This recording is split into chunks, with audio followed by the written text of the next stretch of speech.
乡亲大家好，欢迎收看今仔日11月2日公司台语台下晡新闻，我是柯兴珠。新闻一开始来关心今仔日的新闻重点。今日新增加18000多个本土病例，若对昨开始确诊者就无法度出门去投票啊。专家是烦恼讲这几天乌数会增加。下暗开始到拜五，全台湾拢会落雨，也毋过气象局表示，拜六投票迄天水气会减少。印尼第昨昏发生规模5.6个深层地震，造成162个人死亡，共有326个人重伤。新闻一开始，咱来关心疫情。今仔日咱国内是新增加18150个本土病例，共有38个死亡。疫情指挥中心是表示，伫投票日迄一天会设防疫专道，也毋过这是要互东港发烧也是有呼吸道症头的民众使用的。确诊者也是袂使出门去投票。咱来听疫情指挥中心伫拄则上盖新的说明。在昨天，我们新增加了本土病例有18150位，比起上个礼拜一的时候下降了2%。那境外移入的病例有29位，跟之前几天看起来是差不多的。38位的死亡个案后，那有37位都有慢性疾病，那另外有17位是没有打满3剂的疫苗。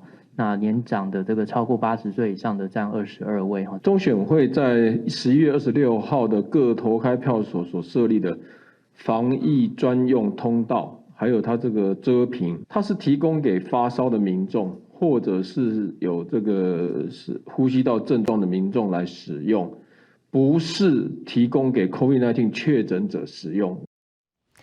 若对昨开始确诊通报的民众，因为要隔离5天，等于就无法度伫拜六的时出门去投票。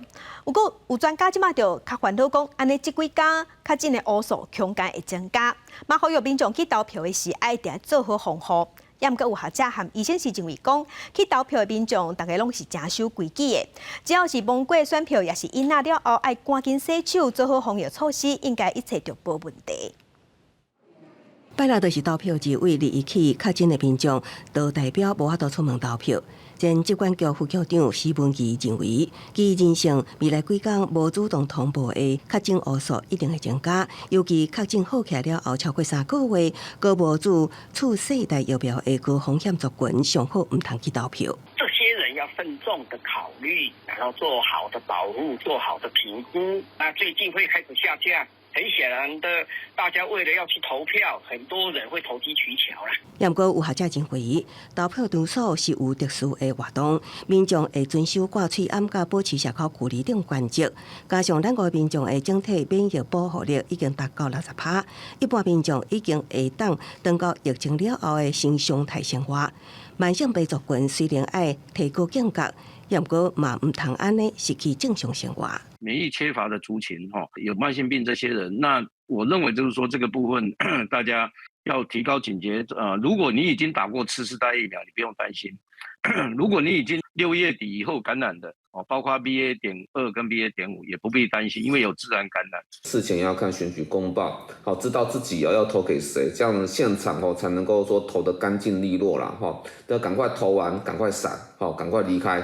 那我想这样子就可以把感染的那个机会大幅的降低了。医师强管有呼吁，因为有接触选票因仔等物品，离开投票所都一定爱洗手，就会当有效来降低着病风险。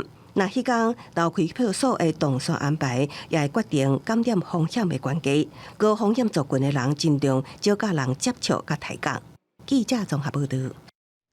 来关心一个上新的消息，这是国道3号往北70.9公里龙潭路段，伫今仔日中昼12点左右发生严重的车祸，现场是一台大货车车道规的变轨。大货车可能是恁啊崩去弄到河南，再佫弄到隔壁要上北的3台小客车甲1台小货车。一开始北向的车道是全线拢未通的，也毋过目前上北已经有先开放单线通车。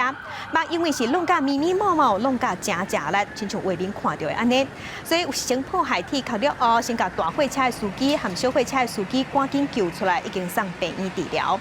那这个路段中昼甲打拢在塌。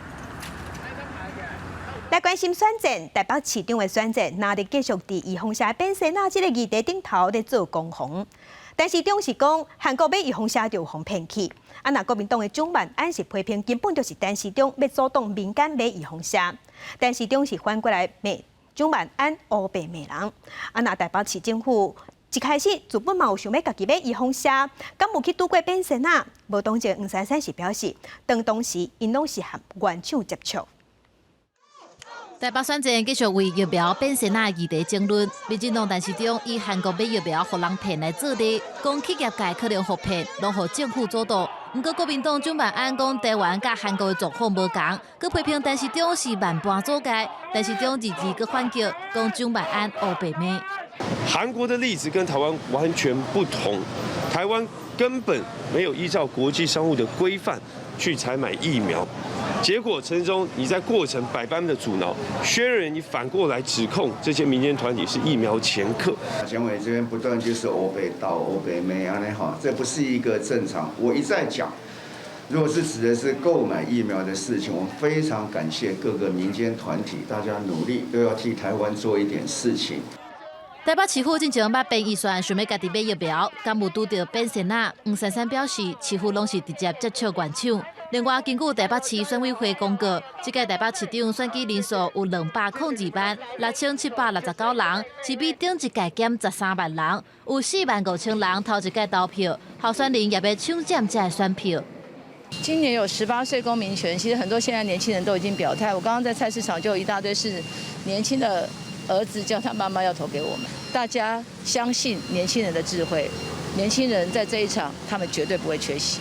蒋万安抢选票，话讲要让少年人伫台北好好啊大，佮爱教生囝，会和少年人徛斗阵。但是中是讲，头一届投票的族群，和市政佮有国家的未来关系上大，伊会用爱甲包容来选举。记者综合报道。那新竹市长的选战嘛真热，新竹市长的选战，国民党籍的新竹市副议长余邦彦昨暗伫面册写文章，伊讲伊支持民众党的高虹安。选战表态，恐惊嘛引起气爆的效应。这是互国民党的林经仁表示讲，这互支持者心真痛，嘛互对手有分化的机会。高虹安伫今仔日，伊是继续批评民进党的沈慧虹，讲沈慧虹捌去阻挡香山交通的建设。沈慧虹表示，这是当时马政府的时代是撤销宽屏，所以市府国不将再慢车推动。民众党新竹市长候选人高虹安顶礼拜六造势暗会，国民党籍的新竹市副议长余邦彦带领几啊名的地场到场成员，以及国民党内起步纪律。选战最后阶段，余邦彦21伫面册发文表态，替高虹安恐惊冲击林经仁的选情。是我的议会同事，但对于他昨天表达的立场，不但让支持者痛心和费解。也给对手分化我们的机会，我在此表达遗憾，但我仍然感谢这一阵子他的付出，也给予祝福。共同的目标就是下架民进党，我们不管多辛苦、多困难，绝对不会放弃任何一位同志。黄孟典今时对余邦彦用党纪挥发，国民党主席朱立伦表示，对任何个案都尊重科技会处理。民众党高虹安是感谢任何一位政治前辈支持，随着选举投票日接近，双方战场竞争激烈，高虹安甲沈慧虹就香山交通建设为对高手。香山有史以来最大的中央补助经费，却在林志坚前市长，甚至我们现在已经看到资料里面，就是沈慧虹副市长。当时担任是交通处长的时候，执意来去驳回，并且退回中央的经费。104年的时候呢，马政府撤销环评，所以我们新竹市政府只好暂时就配合暂缓推动，总经费42亿，当时那市政府要负担18亿。最后只能节省2分钟。沈慧虹也邀请市民同齐参加115公行大游行。另外，望红4青鸟小连续压了高虹安国会办公室争议，高虹安谴责不实抹黑言论，无排除采取法律行动。记者综合报道。那南投县长的选战，哪里是女将对决？早暗举办第2场公办电视政见发表会，国民党的柯淑华和民进党的蔡培慧针对社会福利、医疗、医生这议题互相辩论。若无党籍的候选人王永庆是爱选民结束哪里的恶斗？南投县长第2场的公办电视政见会，3位候选人再次同场，以上受到注意的，也是哪里候选人的交锋。国民党南投县长候选人柯淑华，除了说明施政的10大愿景、甲3大主轴，把这个年啊抄袭伊的政见，攻击对手蔡培慧开出大笔的政策支票煞做未到，有骗选票的嫌疑。到现在选举剩下不到几天，还在开支票，所有的骗票只为了现在选情告急，为了让所有的乡亲朋友吸引你们的目光，为了让大家的认为说我口袋可以减轻，所以我投票给你，但是他确实就是空头支票。而民进党的蔡培慧一上台，除了强调家己的在地性，嘛以来说明各项政见的经费来源，强调各个政见是经过详细规划，尤其伫行政院中办任职期间。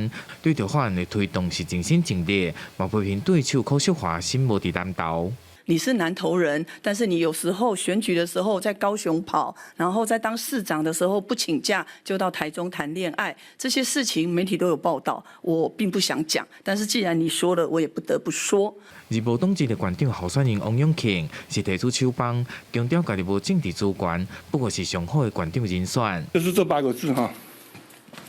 今天为什么要终结蓝绿，然后撼动南投？因为我较侪岁生活做，我做2届，当换因2个查某的，一个查甫的，恁都选了查甫的，都唔对啊，无唔对啊。大选的脚步是愈来愈近，固定在伫社会福利以及政策高峰期内，谁会使抢下县长这关键一席，就要看投票日选民安怎来决定。记者南投采访报道。总统蔡英文今早起是伫交通部长王国材和桃园市长郑文灿陪同之下，去巡视机场坐稳延伸线 A2G 的老街客站工程的进度。嘛讲后摆坐稳会顺登到中立车头，要扩大首都的生活圈。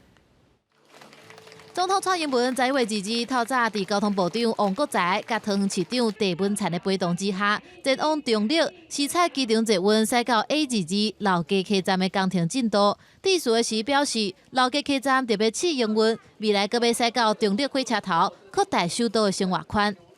你1个月1200块，你整个首都圈都可以走透透，是不是很棒的事情？是不是很棒的事情？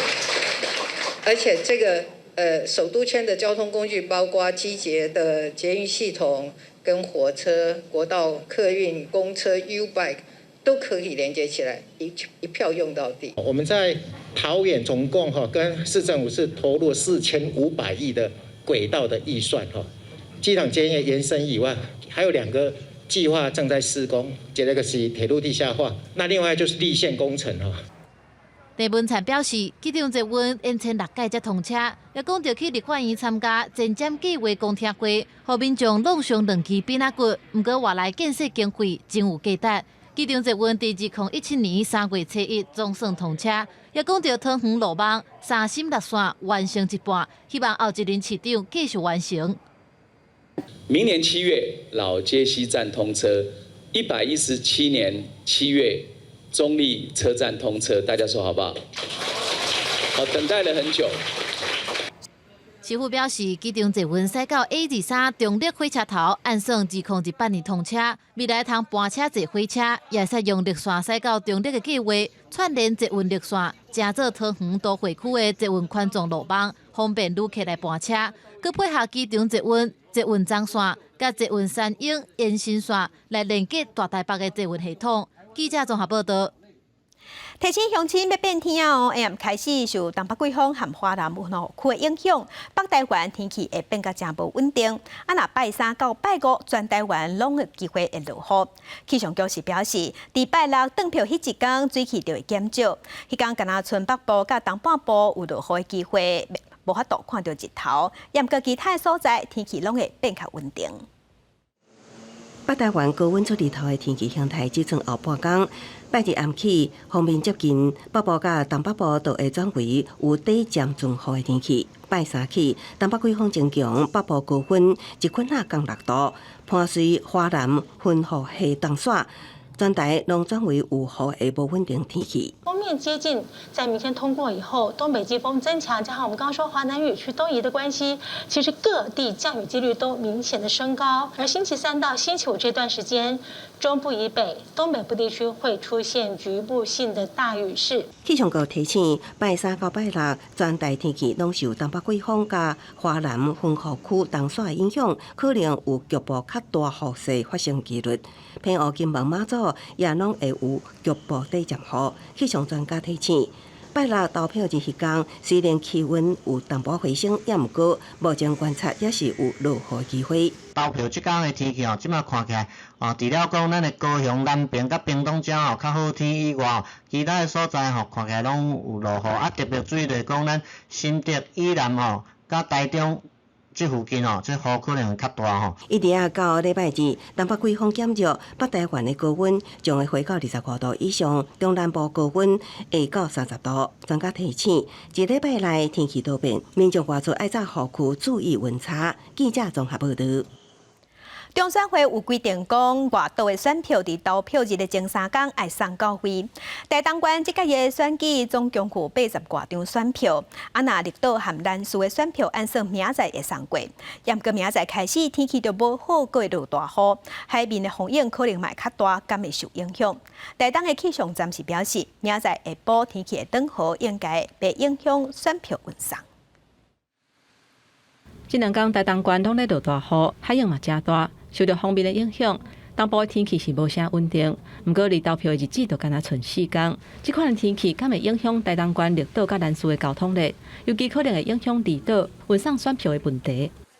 那尤其是在封面北台之后呢，在明天下半天之后，一直到25号、26号这个期间呢，它的天气是在越来越好的状态之下。台东气象站观测，23了后风面会豆豆离开，应该袂影响离岛运送选票的问题。台东县选委会22日已经启动选会指定的地点领台东县的选票，拢总有80多万张。照中选会规定，爱伫咧投票日的前3天，甲选票拢送去到每一个离岛。目前选委会规划23会先用游览船甲选票送过，不过若是受到天气的影响，无法度开船，海巡舰艇就会来支援。万一到礼拜3天气没有好转，我们的船不发，那我们绿岛跟兰屿的选票，那海巡署的舰艇队会派公务船来支援我们。台东县选委会强调讲，离岛要运送选票，也有空中运输的备案，一定会伫咧选举进前甲选票送去到每一个离岛。记者综合报道。今年918花莲大地东升长花东的铁路，玉里到富里目前也是停驶的。原本是按算讲爱修理到明年，旧历过年进前才会好。也毋过尾也是经过赶工，加上改变工法，交通部即马宣布讲，会当提早伫今年底12月28就会当全线通车，所以元旦3天的年假就会当加入运输。对台铁所提供的缩时摄影，会当看到受到918地东耍位的新秀高乱溪桥的桥面，工程人员因利用油压加土管翻刷，互伊回到原位，安尼通互通车时间提早到年底。新秀姑兰溪桥有15跨的桥面位移了包括整个动力站2个月台的雨棚那这个受损的部分那部长指示下，就是在安全无虞的状况。渴望在12月28号呢。台铁原本是估计都要到明年10月18才有法度通车，不过经过工程人员每日一直咧抢修，即卖已经提早20天完成，并且要伫咧11月30恢复台北到台东12月28以后的列车订票。元旦假期嘛要伫咧12月初2开放订票。如果能够赶快通车最好，因为现在从北部回到台东真的太久了。提早通车，我们都乐观其成。尤其这段时间，玉里到富里这一段是用接驳的，所以也影响到我们所有的观光产业台铁强调讲，这个工程伫初期时阵拄到地动还有大雨，经过工程团队因伫咧研究改进的方法，才互这个新秀高乱溪桥第15巷伫19内完成落座。12月这个桥梁就当恢复原本设计的强度。通车初期以时速60公里做限制，并且会刷力来个监测确保安全。记者综合报道。时间咧过真紧，已经年底啊！人力银行今仔日嘛公布年尾奖金的调查，企业平均是会分1.3个月，年尾奖金创下9年来新高，金融业上届好康有2个月继续排第1，那第2是半导体产业有1.7个月。虽望饭店餐饮业者年尾奖金无到1个月，只有0.8个月，不过这已经比去年加较济啊，嘛代表已经咧收煞，观光开始咧复苏。本来到年底，上班的人上界关心的，就是年尾奖金会当领偌济。人力银行早起公布今年企业年尾奖金调查的结果，企业按算平均发1.33个月，创9年来新高。金融业是2.07个月，12年来拢排第1。过来是半导体业1.78个月，营建业嘛有1.68个月。虽然大小餐饮业年尾奖金平均敢若有0.85个月，不过已经是比去年增加0.35个月，显示进前疫情的影响，即马已经豆豆行出来啊。过去几年他们都被冲击最大，然后再加上国门的开放等等这些利多的因素，所以我个人的看法是，明年在薪资相关或者是年终或相关的福利，蛮大的几率它会持续往上走。在欠工加上通货膨胀等等因素影响之下，今年国内劳工平均一年薪水是677000，创下7年来新高，比去年成长3.1%。其中半导体业平均的薪水有到969000块，连续7年排头名。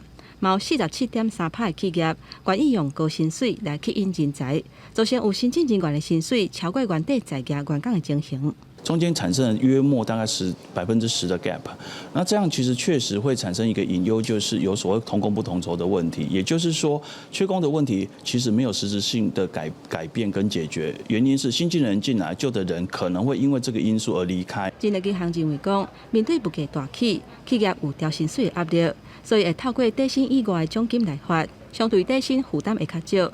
这嘛是正做发年尾奖金的企业比例有增加，也佮有预估发的奖金有提悬主要的原因。记者综合报道。有一个姓谢的查甫人，伫即个月初伫台北捷运中义站的月台烫光光翕相，而且佮把这相片传去社群平台，尾也警方抓着人。伊是向警方表示，伊是为着要追究刺激，不过这款行为真不属轨，已经涉嫌妨害风化，嘛互移送法办。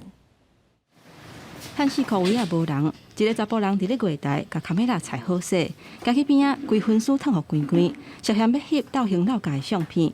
一个清洁人员行过，伊随甲衫穿起来。不过伫咧捷运翕这种相片，有部分的民众感觉是真无妥当。那会不会感不好？妨害风化。这还是一个公共空间，还是要穿得得体一点。也不是每个人想看的裸体。代志发生伫咧即个月初3，一个35岁姓谢的查甫人，伊是一个工程师，伊伫咧人丁较少，要我暗时11点的时阵，伫咧台北捷运中义站翕无穿衫的相片，又甲这个相片分享去社群网站，伫咧公共场所做即款的行为，涉嫌妨害风化。警方透过监视器抓人，伊甲警方讲，伊感觉安尼真刺激，才会翕烫白体的相片。迅速于2日内查得该名男子身份，全案依妨害风化罪嫌移送法办。此类的骚扰案件，可以就近向站务人员反映，或直接以手机拨打110，警方会立即到场协助。过去嘛有民众伫咧捷运的车厢内底，甲显示器流出来，甚至还佫做出袂见证的动作，录做影片。根据警方的统计，亲像这款的事件，最近这2年伫台北捷运发生过5件。这种大胆的行为，有部分的人会主张讲，这是属于艺术创作等等的理由。不过，毋奈互过路人认为观感无好，嘛有可能爱负法律的责任。记者综合报道。刑事局南部打击犯罪中心有抓到一个诈欺犯，伊是2档前伫中部和北部着捌市警察，也佫伪造学历和证书互通缉。想袂到尾仔伊改名了后，走去高雄继续是警察，伫网络顶头和女性开讲交往，再佫用投资的理由爱对方互伊钱。1年多来，已经有8个女性哄骗，诈骗的金额上无300万。警方对楼顶白锁港落嫌犯大个所在破门入去，抓到单性诈欺嫌犯。因为伊伫高雄假做是警察，上网络找女性开讲交往，再佫借口投资等理由，爱女方斗相共出钱，一档外就骗到8个女性，诈欺至少300万，转以加重诈欺等罪嫌移送。该嫌以各种理由要求被害女子先行垫付金钱及调集资金，被害女子因深信其警察身份有相当还款能力，因而降低戒心，遭诈骗新台币35万多元。一个受害女性发现唔对了后报警，警方顺线找伊掠到单线嫌犯，佮超出满桌顶的警用参考册，啊，都有警用的棍仔、无线电、甲手盾等等，拢甲真的差不多一模一样。这拢是伊带受害女性返去厝的时阵要加清信任用的。只有到勤务单位、到派出所来服勤的时候，才可能领用这些警用装备。那一旦勤务结束之后，将会将这些警用装备，包含枪、无线电等等，这些都会去缴回去。所以基本上是不太可能将枪械、无线电吸回去家里。警方提起制服的警察编号应该是5个号码，而且会使照编号查到警察的身份。像陈贤的制服，但有4个号码就是假的。事实上，陈贤2年前就伫中北部假做警察过，甚至为做效力律师证书去应征法务互通缉。警方嘛呼吁受害者出面指认，避免阁有其他人受害。记者陈环宇、面交管高雄报道。宜兰县的清洁队有一个姓林的班长，防指控讲伊利用职权对查某队员性骚扰，嘛方提出告诉，尾也是互法院判爱赔对方15万做精神赔偿。也毋过事后，民进党是发现讲，县政府阁表扬这个姓林的班长，讲是伊是优秀的清洁队员，所以谴责县长林姿妙无保护女性。县府即马是回应讲，未来会做好调查，嘛会讨论检讨遴选的方式。同齐出勤，清洁队班长的手刷放伫女清洁队员的大腿。宜兰县某乡公所清洁队爆发性骚见小台姓林清洁队班长利用职权用手指女队员的大腿，还个团，你无要交我约会，若无保证拍假，方提告。欢迎判班长爱负15万精神赔偿。那这一些事情我们知道了以后，我们觉得说我们的妇女朋友在职场上受到这么大的欺凌，我们觉得很不舍，所以我们今天才站出来替这位姐妹出声。我要谴责的是，身为这个女性的林姿妙县长，没有同理心，她没有对于女性的保护尽到职责了哦。妇女团体讲，事发了后，女队员暗时拢会点点靠差一点得到由我正批评乡长处理态度消极，包庇姓林班长。民进党发现，县府也表扬姓林班长资深职业清洁队员，谴责县长林姿妙无保护女性，这项人员的表扬标准互人质疑。我们会把这相关的一个规定，这一次的案例我们把它纳入而后的一个遴选办法里面。姓林班长是伫9月互法院判赔15万，县府10月又按表扬伊是资深职业清洁队员。县府就讲，未来会修改资深职业清洁队员遴选作业方式，要求各公所具报提报相关人员资料，避免类似情形搁发生。防指控包庇的乡公所乡长对此案是无愿意回应。记者综合报道。国际上要紧来关心，印尼伫昨昏发生规模5.6千层的地震，造成162个人死亡，326个人受伤，阁有超过13000人即马有路无厝，也阁2000多栋厝受损害。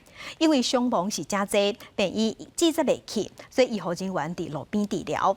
目前所有人员也在救，要救出伫土石跌着的民众。这片沙坡地和地动又甲变形，规片拢崩来，受灾区的民众由救援人员到3工慢慢地撤出来。美国地质调查局资料显示，2日西爪哇省时间约定发生规模5.6的地动，深度10公里。Anak saya 7 Pak, belum ketemu. Belum ketemu sekarang Bapak, anak saya. Usuk ke bawah saya, aduh. Langsung ini ketimpaan sama anak ini nih. 地动了后，当地病院停电停几多点钟，真侪受伤的人拢伫咧病院外口的停车场接受治疗。当局讲，可能需要3工才会当恢复用电。地动发生的地区人口真侪，用去3帮，厝起到正后，挡袂了地动拢崩来。救援人员透明伫咧搜救，官员警告讲，时间若拖愈久，死伤的人会愈多。Mayoritas patah tulang dan berhubungan dengan luka-luka karena tertimpa atau kena benda tajam。伫即马只手机案信号正歹，救灾联络抑个官员通讯拢真困难。地动发生去当阵，100公里外首都雅加达也感受会到，一个悬楼赶紧疏散民众。有人讲，印尼常常发生地动，大家拢真惯势啊。不过这边大家拢真紧张。印尼伫咧环太平洋地动带，地动令王境常常造成致命性的灾害。2018年苏拉威西岛地动就超过2000人死亡。公司新闻黄文玲编辑。印尼发生规模5.6千吨的地震，造成严重的伤亡。咱外交部是表示，根据所掌握的消息，目前无传出有台湾的侨胞也是台湾人有伤亡的通报。啊那伫遐的外交人员和家属嘛拢平安。交通部是强调讲，伫地震发生了后，外交部有随敲电话去驻台北的印尼经济贸易代表处，表达咱台湾政府对印尼的关心。另外，咱台湾人伫印尼的一寡侨胞，也是台湾人拢无伤亡的通报。啊，那伫遐的外交人员和家属嘛拢平安。来关心美国的感恩节，礼拜9日，总统拜登按照传统伫白宫下面2架飞机。伫通货膨胀影响之下，今年的飞机吧有变较贵，飞机机票嘛有起价，互一寡人无法度开钱开甲伤过拍手。And now, based on their temperament and commitment to being productive members of society, I hereby pardon. Yes. I hereby pardon chocolate and chip. 伫美国总统拜登下面之下，2架体重分别21公斤的飞机巧克力甲薯片，从此就管理人的产度。甲往年得到特赦飞机同款，顶礼拜6，因坐飞机为北卡飞来，搁住伫华盛顿威拉德州际酒店，仪式了后，将伫北卡州立大学度过一生。当年感恩节飞机是倒顶的料理之一，不过伫通货膨胀冲击，生活成本一直起，今年美国民众过节比过去开销搁较大。Last year, the baby turkeys were about $4.25. This year, the baby turkeys cost us $8.50 each. A lot of people hear the price, and even though they're customers for many years, they say, I can't pay that. 机票也是住伫加州的达利返乡过节，为了省钱，提前伫2日出发，因为这个时阵的票价较俗。But because the cost of everything's up, also we had the credit card points to get the flights.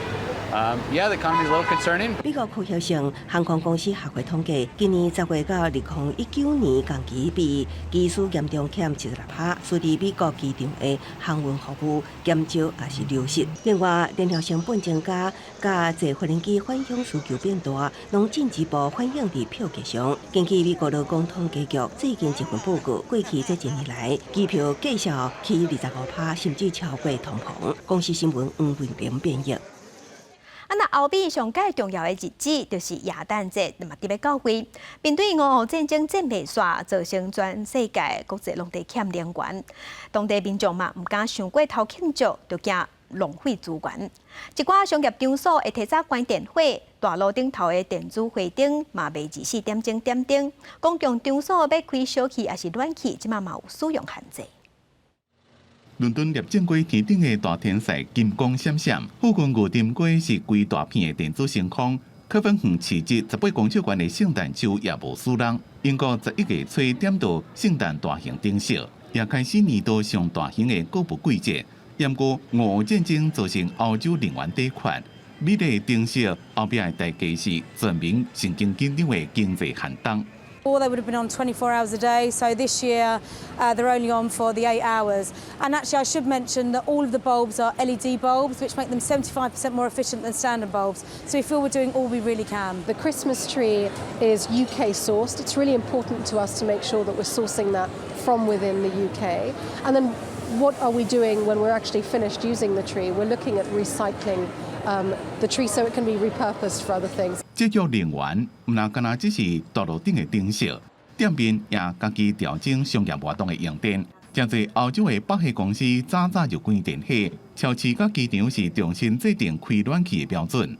We are changing the target in terms of the heat in the store. And we're only putting the heat when it's the 17 degrees. So I mean, it's really a big change. I mean, like 1 or 2 degrees. The clients, they don't really feel that, but it makes a big difference. 虽然业者努力伫咧节省能源，民众的脑袋啊，煞无一定会当应付起了正紧的物价甲能源支出。零售业怎么正担心，伫咧购物季会无啥人客，收入会减少。公司新闻牛 M 编译。镜头搁等下咱过来，咱来关心地方的消息。这是台南龙家是少数无便利超商嘛无菜市仔的行政区。不过最近区公所有利用旧的公有的市场打商来招商，希望会当有便利超商来遮开店做生意。今日起强要10年无营业的龙家线卖市场，敢若鬼拍火光日，毋过也无人伫遐，真侪单拢无出来排。过去这个所在是当地唯一的菜市仔，自从10年前废掉了后，当地民众要买菜爱去附近的商店，买生活用品就爱去柑仔店。这样才会发展啦。发展，你买物件嘛较方便。对啊对啊。你感觉有迄礼拜感觉？我看是亏袂少。所以我觉得最主要是希望有饮食的部分能进来。那当然，超商也是很希望。有时候我们如果临时需要一些急需的东西，干嘛店关的时候却找不到，所以也是当然希望超商能够进驻是最好的。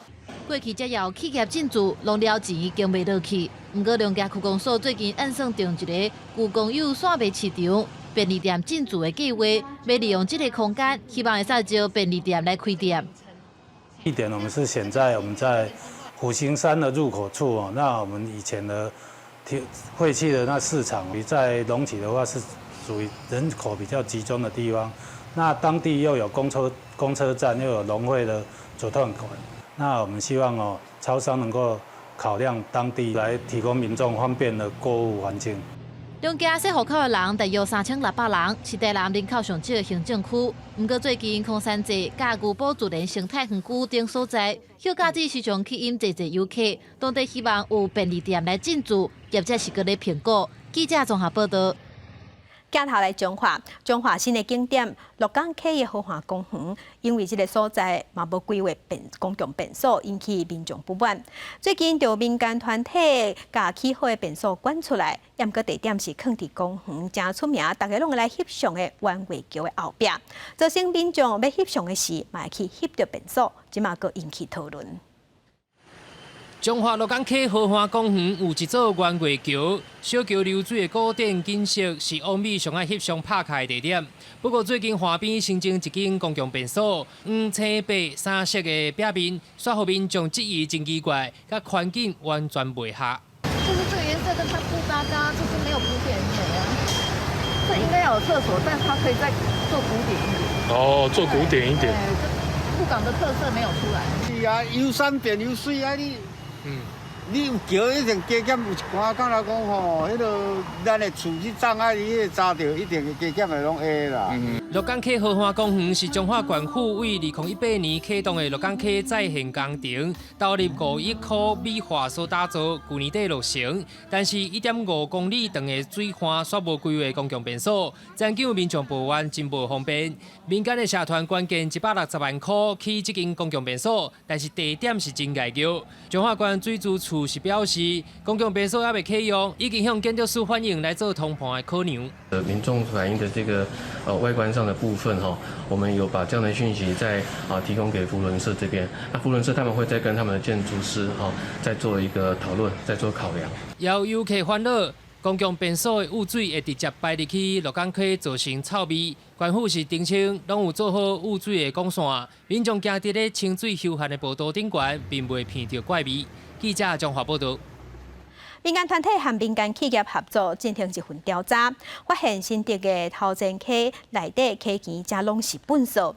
那这个所在是垃圾地牢，所以因希望会当成立平台，和政府、民间和在地人共同来解决这个问题。溪仔墘大包细包全粪扫，这是新竹人的母亲河头前溪。这款垃圾的模样，让在地人看到是感觉不可思议。那这次说调查这个头前溪，突然之间就会有点毛骨悚然。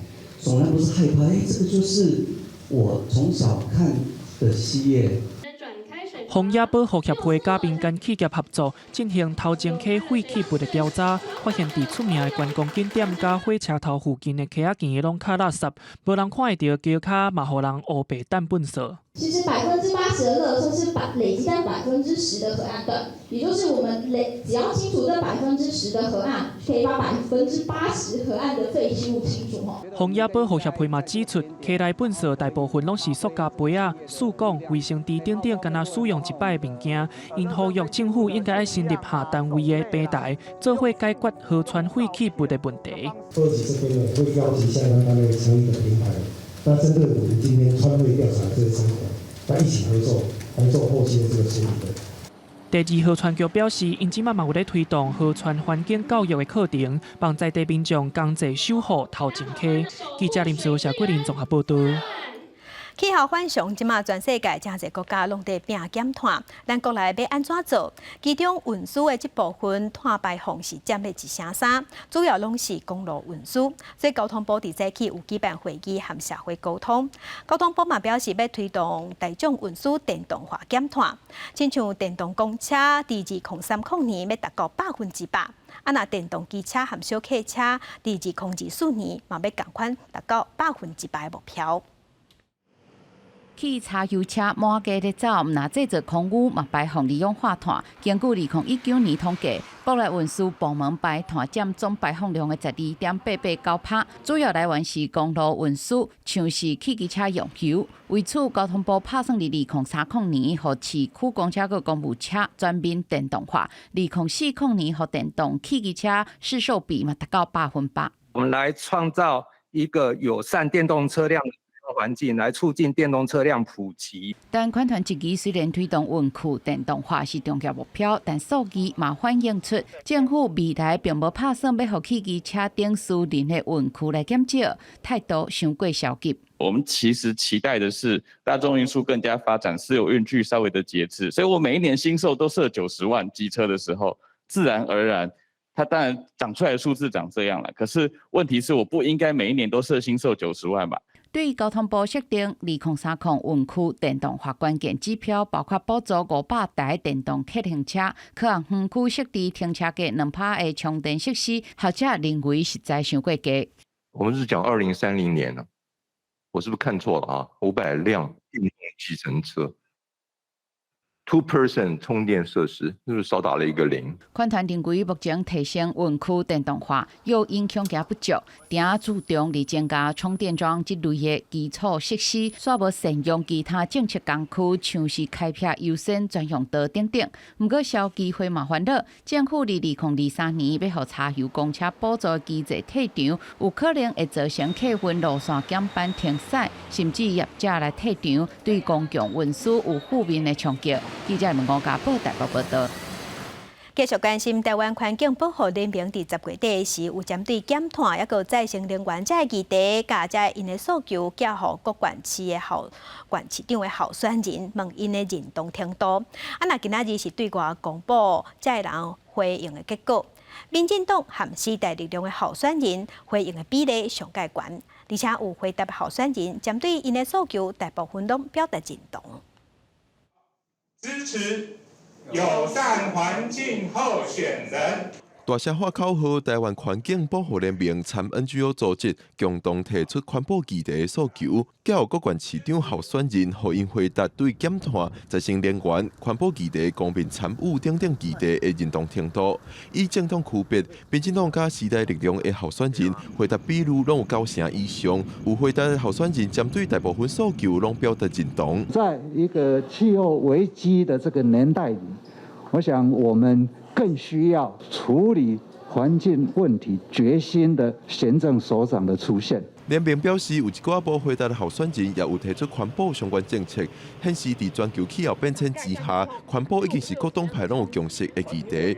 联盟表示，因也举办各县市的市政评量，对中落尾各候选人的施行状况。县市政府民众环境意识的这个提升这个落实的。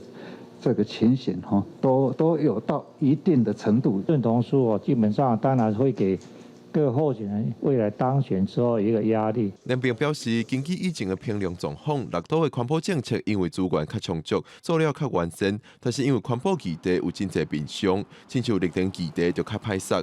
因而伫明年举办研讨会，邀请各党选人参加，提供因施政方向参考。记者郭本条随台北报道。啊，那民间团体台湾亲子教育促进会的青年共学团，伫今仔日嘛公布一份调查，因是调查发现讲有超过7成的受访者拢认为18岁就已经是成年啦，会当承担责任，所以应该爱有投票权，希望会当伫11月26迄天推出济同意票。行动局带出青少年的责任感，应该对社会共同建立。台湾亲子教育促进会青年共学团最近针对18岁公民权做500多份的家访甲问卷，结果有7成5的受访者同意18岁是成年人，有需要承担义务的责任，会当有投票权。他的这个权利感，在他从小到大的过程里面，有没有在这个社会大众共同合作建构出来？他们其实是可以享有权利的，然后其实是有表意的能力的，等等的，这些都是需要整个世代一起去共同合作的。不过，若搁对一寡问题调查结果来看，像社会大众对儿童人权的重视，数据显示，我5成的受访者其实并无重视，显示儿童伫社会成长的空间，佫需要真大进步，因服务社会、积极建构参与的机会，唔通搁再闪避。我们也曾经是青少年，那我们下一代也是青少年，所以就是从我们过去、现在角度，或是过去、未来，那我们还是会认为说，青少年早投入这个公民教育的议题呢，会对我们社会是有长久的贡献跟好处。在场的专家学者认为，让青年参与公共事务，对整体社会自我认知是有帮助的。嘛有高中学生这期社会无开放青年参与公共事务的经验，佮认为因无经验，安尼敢有道理？呼吁各界应该互因机会，关注18岁公民权的修宪复决。记者田北向凯台北采访报道。大家拢知影步冰卵可能会致癌。根据国健署的调查，咱国内男性步冰卵的人口大约有60万人，将有可能就治疗喙腔癌增加风险。民国1808年癌症的登记就有超过8000人治疗喙腔癌。国健署今年是专工邀请气象主播来呼吁大家注意健康，唔通步冰卵。卖步、卖酒、卖抢。大声喊口号，拒绝冰卵。气象主播林家凯以父亲多年步冰卵的习惯，造成喙齿受损，影响步的功能为例，呼吁大家戒除冰卵。尤其秋冬天气冷，部分民众就是步冰卵，会当互家己较温暖，煞疏忽步冰卵所带来的健康威胁。靠海人去外口，这个风险更较大吼。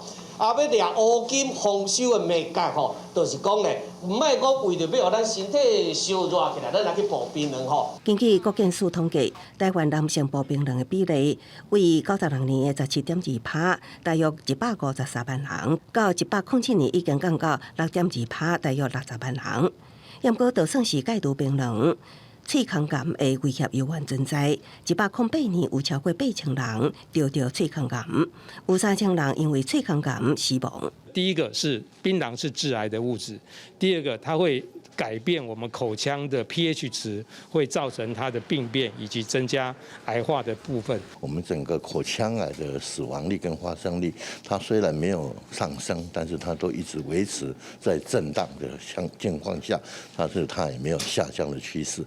国健署建议民众会当用加穿衫、啉温滚水来互家己温暖，千万唔通步冰卵来御寒，而且步冰卵甲部分拢是造成喙腔癌的高风险因子。另外，呼吁拜步冰卵也是部分的民众应该定期安排喙腔黏膜检查。喙腔癌只要是早期发现治疗，第一期5年存活率会当达到8-9成。记者综合报道。新竹的生活美学馆有举办新住民绘本成果的展览，新住民透过绘本的创作，画出家己对故乡的记忆和思念。来自日本的稻田木子，踮伫台湾已经15冬，透过创作画出记忆中细汉时爱食的四手啊，还有来自印尼的朱丽菲创作的绘本内底，满满是对故乡的思念。可以更了解自己的国家，也可以了解其他的国家的文化，然后他们的来台湾的生活啊，或者家乡的想念。然后那个地方真的，说是天地啊，种你的地。然后我就会看那个飞机，头上的飞来飞机，我想到我家人，哦，真的很想念他们。新竹生活美学馆当咧举办新住民绘本创作培力的成果展览，展览内底会当看到学员用母语甲华语表达出无同款的生活方式，某人用故乡的节庆做主题，画出家己对家乡的回忆。新住民他在把他的辛酸，或者他的思念，或者他的光荣感，用绘本的方式绘画出来。其实他们跟艺术家其实没有什么两样，其实只要用心就可以找到新的发现。这项展览展到11月27日，希望民众对创作者的故事内底感受到无同款的人文特色。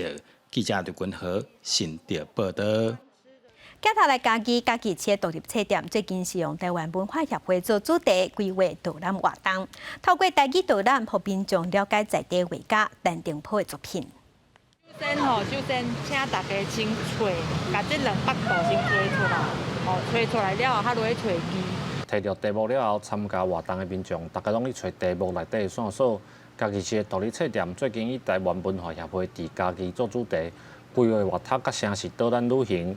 活动内底用陈定波必买这本册，伫导览行读的活动中，设计会当拆题目的谜题。有的所在是以前大的所在，有的所在是以前定去遐去画图的所在。所以主要是这嘛是甲陈定波迄个时阵伊生活的背景有关系。就是可以解谜，而且可以了解更多东西。为着要让民众了解100年前的台湾文化协会是安怎为文学、历史、文化、社会这些层面表达因的理想。家己的独立册店举办台语行读活动，佮安排谜题，互大家来破解，增加对导览内容的印象。一点仔忝，我想讲会当轻轻松松来遮听导览，袂想着爱真认真，安尼想，不过真好耍。对陈澄波图的构图之后，他要我们找那些字，那些字里面，整个后来解答出来以后，会看到陈澄波这个人的生命精神。主办单位表示，陈定波是文协时代推动艺术文化的代表人物之一。台语嘛是迄当阵生活语言，用台语导览甲历史甲拆题目曲做伙，若保存在地历史，嘛替合适加添趣味。记者林慧婷家己报道。天气报道在下半部天气变化3款，同齐来关心各县市的温度。